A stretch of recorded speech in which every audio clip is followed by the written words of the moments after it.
Good morning. देखिए, कल पढ़ रहे थे हम पंचायती राज के बारे में, उसी को आगे बढ़ाएंगे।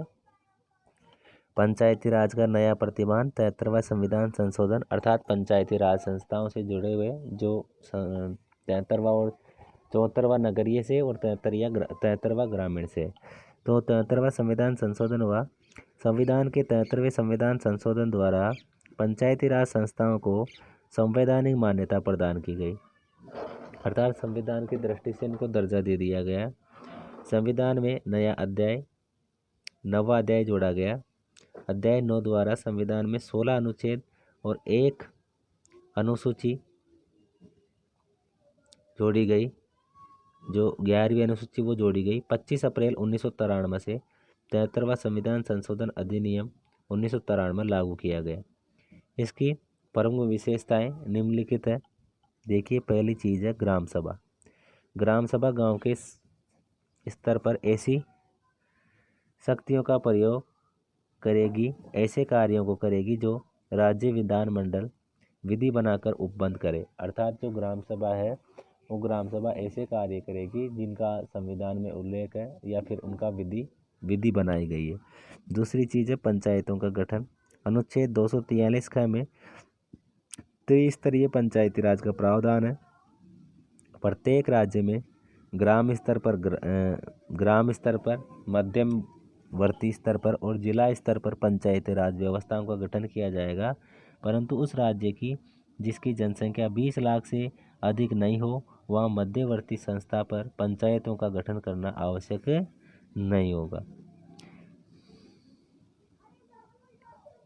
पंचायतों की संरचना देखिए। पंचायत के सभी स्थान पंचायती राज क्षेत्र के प्रादेशिक निर्वाचन क्षेत्रों से प्रत्यक्ष निर्वाचन द्वारा चुने गए व्यक्तियों से भरे जाएंगे, अर्थात इनका चुनाव होगा, वोट डाले जाएंगे और अपने प्रतिनिधियों का चुनाव कर लिया जाएगा। सभी स्तर के पंचायतों के सभी सदस्यों का चुनाव प्रत्यक्ष तथा मध्यवर्ती एवं जिला स्तर के पंचायतों के अध्यक्ष का चुनाव अप्रत्यक्ष रूप से किया जाएगा। जो सरपंच होगा अर्थात गाँव में पंचायत स्तर पर, उसका चुनाव तो प्रत्यक्ष रूप से किया जाएगा बल्कि और जो मुखिया है उनका चुनाव अप्रत्यक्ष रूप से किया जाता है। पंचायतों में आरक्षण की व्यवस्था भी की गई है। पंचायत के सभी स्तरों पर अनुसूचित जाति, अनुसूचित जनजाति के सदस्यों के लिए उनके जनसंख्या के अनुपात में आरक्षण प्रदान किया जाएगा। ऐसे स्थानों को प्रत्येक पंचायत में चक्रानुक्रम से आवंटित किए जाएंगे। आरक्षित स्थानों में 1/3 स्थान अर्थात 33% अनुसूचित जाति या अनुसूचित जनजाति की महिलाओं के लिए आरक्षित रहेगा, अर्थात 33% जो आरक्षण है वो महिलाओं को दिया गया है। पंचायती राज पंचायतों का जो कार्यकाल है वो मुख्य रूप से तो सामान्य रूप से 5 वर्ष का होता है। पंचायती राज संस्थाओं का कार्यकाल 5 वर्ष का होगा। किसी पंचायत के गठन के निर्वाचन में 5 वर्ष की अवधि पूर्ण होने से पूर्व और विघटन की तिथि से 6 माह की समाप्ति के पूर्व करा लिया जाएगा, अर्थात जो चुनाव है वो लास्ट के जो 6 महीने बचेंगे तब उसकी उद्घोषणा कर दी जाएगी और चुनाव करवाए जाएंगे। नंबर 6, वित्त। पंचायतों की वित्तीय स्थिति के पुनर्निरीक्षण के लिए राज्य के राज्यपाल द्वारा एक वित्त आयोग का गठन किया जाएगा, जो पंचायतों की वित्तीय स्थिति में सुधार के उपाय राज्य संचित निधि से पंचायतों के को अनुदान एवं कर निर्धारण की सिफारिश करेगा। अर्थात राज्यपाल के द्वारा एक राज्य में राज्य वित्त आयोग गठित किया जाएगा जो इनकी संस्तुति के लिए या टैक्स के लिए वो कार्य करेगा। पंचायतों के कार्य। 11वीं अनुसूची में 29 विषय ऐसे हैं जिन पर पंचायत विधि कानून बनाकर इन कार्यों को कर सकेगी, जैसे कृषि, जल प्रबंध, भूमि सुधार, पशुपालन, मछली पालन, वनोद्योग, लघु उद्योग, कुटीर उद्योग, ग्रामीण आवास, पेयजल, ईंधन, चारा, विद्युतीकरण, ऊर्जा, गरीबी उपशमन, शिक्षा, पुस्तकालय, बाजार व मेले, स्वास्थ्य एवं स्वच्छता, परिवार कल्याण, महिला एवं बाल विकास, समाज कल्याण, लोक वितरण प्रणाली। ये जो कार्य हैं वो हमारी पंचायतों के द्वारा किए जाएंगे। इस प्रकार हम कह सकते हैं कि देश में पंचायती राज व्यवस्था की शुरुआत एक ऐतिहासिक घटना थी जिसका प्रभाव भारतीय ग्रामीण विकास एवं सामाजिक परिवर्तन में देखा जा सकता है। राजस्थान में पंचायती राज की बात करते हैं हम, तो ग्रामीण सामाजिक परिप्रेक्ष्य में लोकतांत्रिक विकेंद्रीकरण व सामुदायिक विकास कार्यक्रम को सफल बनाने के लिए पंचायती राज संस्थाएं मील का पत्थर साबित हुई है। जनता की सहभागिता सुनिश्चित करने एवं सहयोग प्राप्त करने के लिए पंचायती राज की त्रिस्तरीय व्यवस्था की शुरुआत की गई है। राजस्थान की विधानसभा में 2 सितंबर 1959 को पंचायती राज अधिनियम पारित किया गया। इस नियम के प्रावधानों के आधार पर 2 अक्टूबर 1959 को राजस्थान के नागौर जिले में पंचायती राज का उद्घाटन तत्कालीन प्रधानमंत्री श्री जवाहरलाल नेहरू द्वारा किया गया। इसके बाद 1959 में आंध्र प्रदेश में, 1960 में असम, तमिलनाडु, कर्नाटक, 1962 में महाराष्ट्र, 1963 में गुजरात, 1964 में पश्चिम बंगाल विधानसभाओं द्वारा पंचायती राज अधिनियम को पारित करके पंचायती राज व्यवस्था को प्रारंभ किया गया। इसका प्रभाव ग्रामीण समाज के विकास एवं क्रियाकलापों पर प्रत्यक्ष रूप से दिखाई दे रहा है।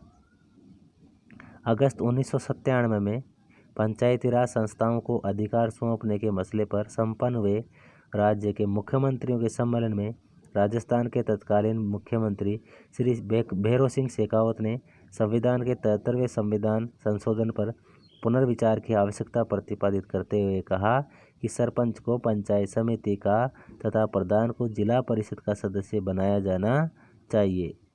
इससे ग्राम पंचायत, पंचायत समिति व जिला परिषद में बेहतर सामंजस्य हो सकेगा। उनके अनुसार पंचायत समितियां एवं जिला परिषदों के सदस्यों का सीधा चुनाव करने से जो एक खर्चीली व्यवस्था राज्य सरकारों पर लादी गई है, उसका अविलंब निराकरण किया जाना चाहिए। राजस्थान पंचायत राज की त्रिस्तरीय जो व्यवस्था है वो किस तरीके से है, तो 73वें संविधान संशोधन अधिनियम परिवर्तन के बाद सभी राज्यों ने अपने अधिनियमों में संशोधन कर संवैधानिक प्रावधानों के अनुरूप नियम निर्धारित किए, जिससे पूरे देश में पंचायती राज व्यवस्था का नया ढांचा सामने आया। राजस्थान में भी 1994 में पूर्व पंचायती राज अधिनियमों में संशोधन कर नया पंचायती राज अधिनियम 1994 बनाया, जिसमें मूल रूप से त्रिस्तरीय पंचायती राज व्यवस्था के अतिरिक्त एक और स्तर ग्राम सभा का भी सृजन किया गया।